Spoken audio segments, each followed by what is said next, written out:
পৃথিবীর প্রায় 40টা দেশেরও বেশি দেশে তাদেরকে কাফের বলে স্বীকৃতি দেওয়া হয়েছে রাষ্ট্রীয়ভাবে।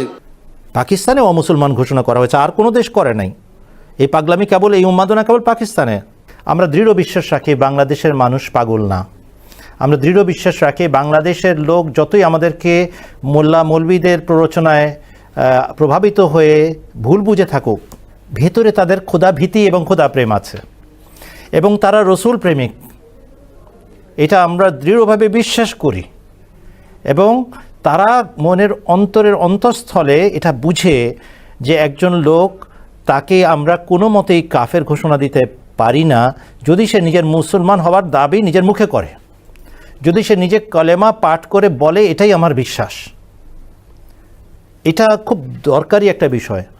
আমরা আল্লাহকে বলছি যে আল্লাহ তুমি রক্ষা করো, আমরা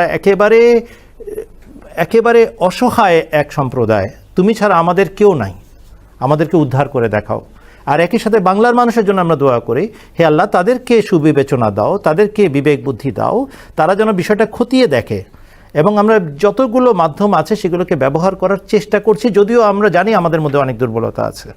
কিন্তু এই দুটা পন্থায় আমরা এই বিষয়ে ব্যবস্থা নিচ্ছি যে হে আল্লাহ আমাদেরকে উদ্ধার করো, তুমি নিজের নিদর্শন দেখাও এবং মানুষকে সত্যের দিকে আকৃষ্ট করো, ফেরেশতা নাজিল করো। আর দ্বিতীয় কথা, আমরা সরাসরি তাদের সাথে কথাও বলছি, বাংলার মানুষের সাথে কথা বলার চেষ্টা করছি, তাদেরকে বোঝানোর চেষ্টা করছি।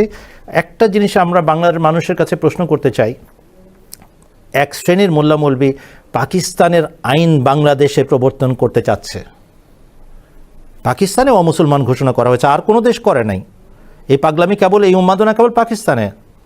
যেভাবে পাকিস্তান বাংলাদেশকে মুরতাদ ঘোষণা করেছিল 1972 সালের জুন মাসের একটা পত্রিকায় আমি দেখেছি, বাংলাদেশ যেহেতু স্বাধীন হয়ে গেছে, অতএব আদর্শচ্যুত হয়ে গেছে, অতএব তাদের ধর্ম নষ্ট হয়ে গেছে, তারা মুরতাদ হয়ে গেছে।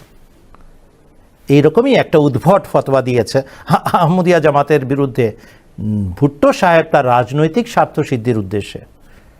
বাংলাদেশ সেই পিচ্ছিল পথে, সেই মরার পথে এগোবে কি না, এটা বিবেক বিবেচনা দ্বারা চিন্তা করে বের করা উচিত।